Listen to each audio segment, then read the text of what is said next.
남유다의 여호사밧 왕은 그의 선대왕인 부친 아사의 아들이었습니다. 이 여호사밧이라는 이름 자체가 대단히 신앙적입니다. 여호는 여호와 하나님 이름이고요. 사밧은 이 세버스라는 말은 안식이라는 뜻입니다. 그래서 여호와는 안식이시라, 이런 귀한 이름의 뜻을 가집니다.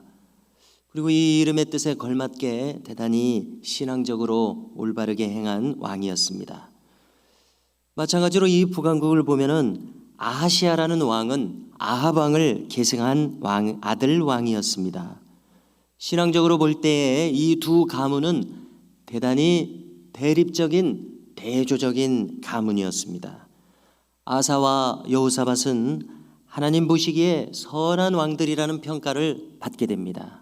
그들이 여호와 앞에 정직하게 행하였다, 바로 이 말은 하나님 앞에 바르게 행하였다, 이런 의미입니다. 그렇지만 아합과 아하시아는 모두가 다 공통적으로 악한 자들이었습니다. 모두가 다 우상 숭배자들이었습니다. 이렇게 남북 왕조가 대단히 대조적입니다. 특별히 눈여겨볼 만한 대목은 아합의 아들 아하시아의 행함입니다. 그는 아합과 이세벨의 그 비참한 죽음으로부터 아무런 교훈을 얻지 못했던 것을 알 수 있습니다. 최근에 우리는 함께 말씀을 나누는 중에 이 문화적인 죄가 있다, 이런 말을 언급했었습니다. 무슨 의미이겠습니까? 우리의 이 습관 속에 깊이 배어 있어서 습관화된 죄가 바로 이 문화적인 죄입니다. 하루아침에 지우기 힘든 우리의 성품 속에 들어와 있는 이 죄된 습성을 일컬어서 말하는 것입니다. 저 아하시아를 보십시오. 그는 어려서부터 보고 배운 그대로, 자기 부모들이 행한 그대로 똑같이 악을 행하였다고 기록합니다.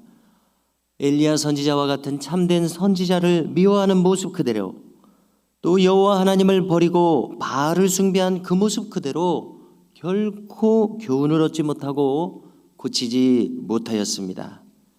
그래서 우리는 어려서부터 배운 습관화된 죄악이 이와 같이 무섭구나 다시 깨닫게 됩니다.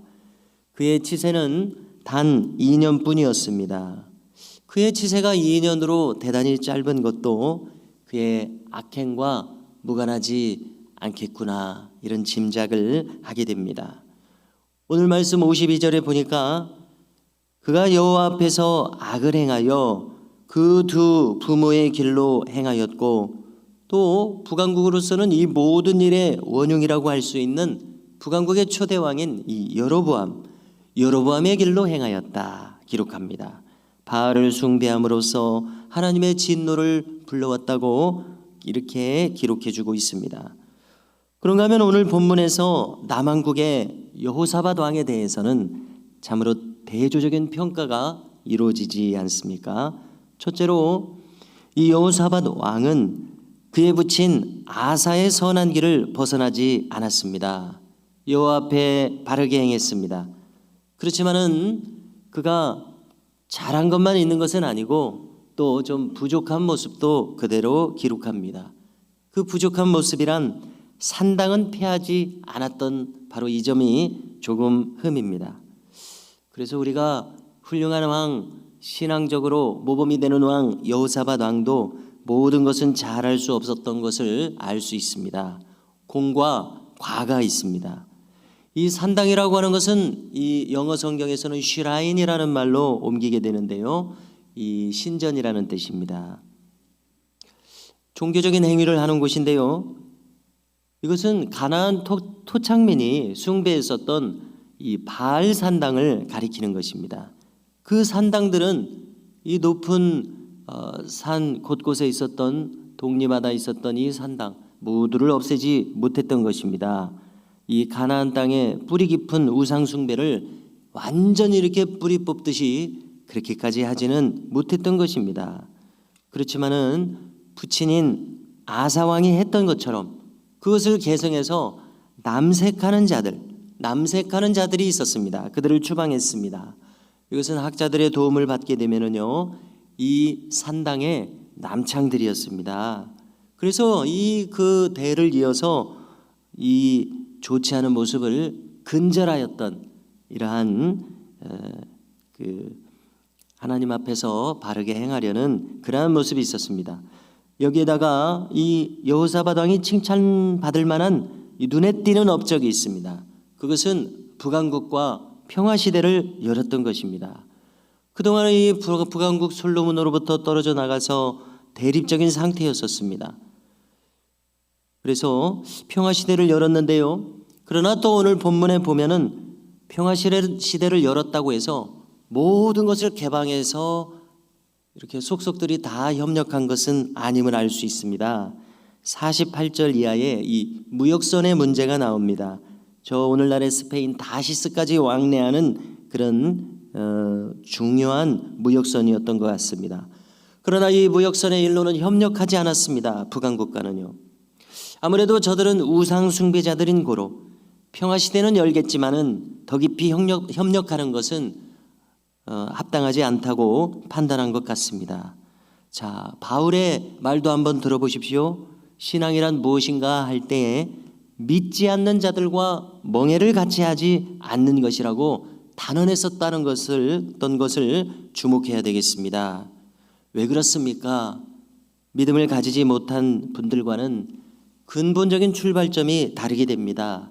근본적인 입장과 어떤 일을 하는 그 목적이 다를 수밖에 없기 때문에 동업이 힘들고 불가능하다고 판단하게 됩니다. 자, 이렇게 오늘 본문에 보니까 여호사밧의 시대가 끝나고 또 그도 그의 아들 여호람으로 왕위를 계승하게 됩니다. 그런데 우리가 북왕국을 대조적으로 보면은요, 북왕국은 계속해서 반역이 끊임없이 일어납니다. 그래서 왕조가 바뀝니다. 여로보암 왕조에서 오므리 왕조로 이런 식으로 여러 왕조를 거듭 바뀌게 됩니다. 그렇지만은 남왕국은 다윗 왕조가 무너져서 왕조가 바뀐 적은 한 번도 없었습니다. 이 남왕국에서 부친도 선한 왕인데 그 아들도 선한 왕인 경우는 또 흔치 않습니다. 왜냐하면 이 남왕국도 한 서너 사람 빼고는 다 악한 왕이라고 기록되고 있습니다. 북왕국은 전부 다 악한 왕이라고 기록되고 있고요. 그러니까 부친과 아들이 이 선한 신앙을 계승한 그 사례를 찾기가 어렵습니다. 이 흔치 않은 경우, 바로 이 경우가 아사와 여호사밧 왕의 경우입니다. 대단히 특별한 경우입니다. 모범적인 사례입니다. 우리는 이들의 이 신앙의 계승을 교회에도 적용할 수 있을 것입니다. 우리가 지금까지 신앙생활해 온 교회에 신앙적인 유산들이 있습니다. 지금까지 해온 신앙이 쌓여져 있습니다. 교회 역사 속에서 쌓아온 이 좋은 신앙의 유산들이 있는데요, 이 신앙적인 가치를 잘 보존해서 후대에 물려줘야 할 것입니다. 잘 찾아보고 또 생각하면은 우리가 이루게 하신 신앙적인 유산들이 적지 않이 있을 것입니다. 우리가 한번 생각할 것은 안타깝게도 한국 교회의 많은 교회들에서 교회 학교가 사라지는 현상이 일어난 지 상당한 횟수가 벌써 지났습니다. 아직 우리 교회로서는 이 성장 세대들의 부서가 존속 중입니다. 우리 교회만의 신앙 유산을 잘 전하고 더 부흥하게 하며 더 풍성한 신앙적 가치와 유산들이 앞으로 쌓일 수 있는 교회가 되기 위해서 우리는 마음을 써야 할 것입니다. 기도해야 될 것입니다. 어린 세대들을 응원하고 격려하고 돌보는 일을 또 우리의 남은 생애 동안 해 나가야 하리라 생각하게 됩니다. 아사 왕과 여호사밧 왕, 신앙 계승에 성공한 좋은 사례로서 주어져 있습니다. 우리도 이와 마찬가지로 가정에서, 교회에서 우리의 신앙을 잘 계승하도록 하나님의 도우심을 구하는 은혜가 우리에게 있기를 원합니다. 이 귀한 사명을 우리가 기도함으로 감당할 수 있기를 간절히 바랍니다.